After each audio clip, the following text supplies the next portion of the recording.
Welcome to round 4 of the Parenting Roundabout podcast for the week of March 2nd. I'm Terry Morrow, and I'm here with Catherine Haleko. Hello. And Nicole Erdix. Hi there. As moms of teens and young adults, we've survived those little kid days, yet we're still rethinking the decisions we've made all through our kids' lives and worrying about what's going on right now. Today's Thursday, which means it's time to give in to our obsessing about parenting details big and small. Like our oft-repeated mantra, every kid is different. If you've listened to this podcast at all, you've heard us say that, even though, all the internet seems to be saying, we know exactly what to do. Every kid is the same. You should be doing it this way. If you're not doing it this way, you are a bad parent. So I was especially delighted yesterday looking through Instagram to find a post by James Van Der Beek, who I've been following since he was on Dancing with the Stars and should have won. He has 5 truly adorable and photogenic children whose pictures he often shares on Instagram. And this time there was a picture of one of his kids with this message: "There's no right way to raise a tiny human.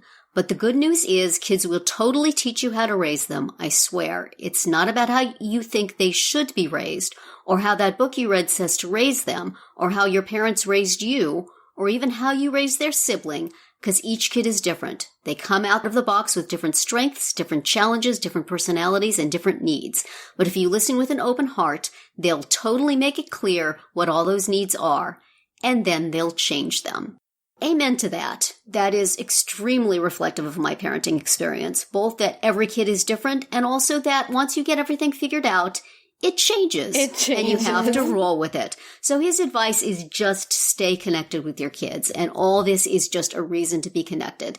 And I think that's very true. And I even though we have sung this song many times on this podcast, being that the societal message is so different, I think it's good to sing it again. So I thought we could talk about how this message resonated with us and our particular child-rearing experience. I have no child-bearing experience, but child-rearing experience. With my kids, they certainly did not fit any particular mold. They had disabilities, but they weren't exactly like other kids with disabilities because they had spent early years of their lives in a Russian orphanage, so they had adoption issues, they had post-institutionalized issues, but they weren't like all post-institutionalized kids because they had the special needs aspect. They were learning English as a second language, but they weren't like ESL kids because they had the learning disabilities and language disabilities. So they've just been a big bag of uniqueness. And I've had to pick and choose, pick my way through parenting expert manuals and saying this works, this does not, this does. And, arguing and advocating for them with people who did not understand their incredible uniqueness. Just really listen to them and really see what worked and what didn't. And also, what worked for me and what didn't, and worked with my husband and what didn't, because every parent is different also. So I feel like I have had this experience in spades. Your kids are maybe a little more on the every kid is like this track, but I imagine you have also found that even with a less complicated array of issues, they're still their own people, their own little people. My son is probably more closer to your typical, what do they call it? Typically developing. Yes. The average, quote unquote, the average child, which there is no such thing as average. Mm-hmm. My daughter, not in a million years did I expect her to be the way she is. I thought I was going to raise this sweet little meek, mild girl. And she was the first few years. Mm-hmm. She was definitely, I thought with my son, he's very similar to me. Mm-hmm. And so when as he was growing up, like a lot of the things that worked for me and how I regulated myself and, things like that, like what motivated me also worked for him.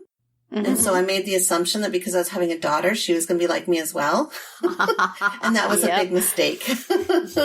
Because she is a carbon copy of my husband. And my husband's personality is quite unique too. Mm-hmm. And it constantly surprises me. I should just know better, but it's just constantly surprising me like, oh yeah, she doesn't think that way. That doesn't motivate her. Mm-hmm. I have to, readjust how, how I interact with her. And so now I've just kind of now that the heavy lifting of parenting is over, whenever I need to do something with her that's a little bit more, or, talk to her or engage it with her and that's a little bit more complicated or intense, I rope my husband into it.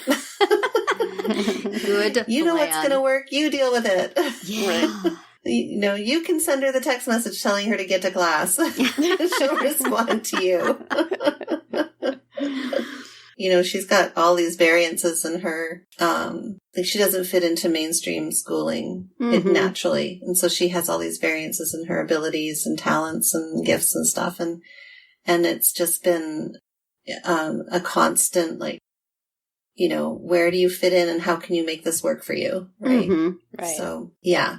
She has not been your easygoing, typical kind of situation. So yeah, it's kind of fun dealing with. It's fun solving the puzzle a little bit. Yes.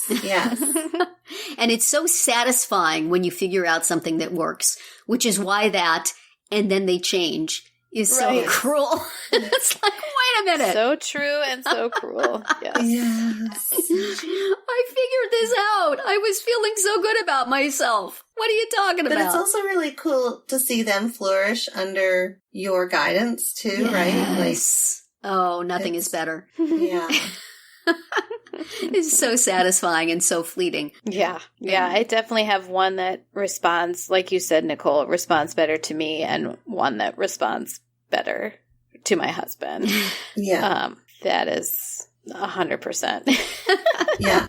But I find it interesting that the genders have switched. And in my case, like my son is more like me and my daughter's more like my husband. I kind of really thought that it would just be, because of the same gender, we'd have same personality. But when I think about myself, I'm more like my dad than my mom. So, yeah, it's interesting. Yeah. I don't know where I got that assumption from. But.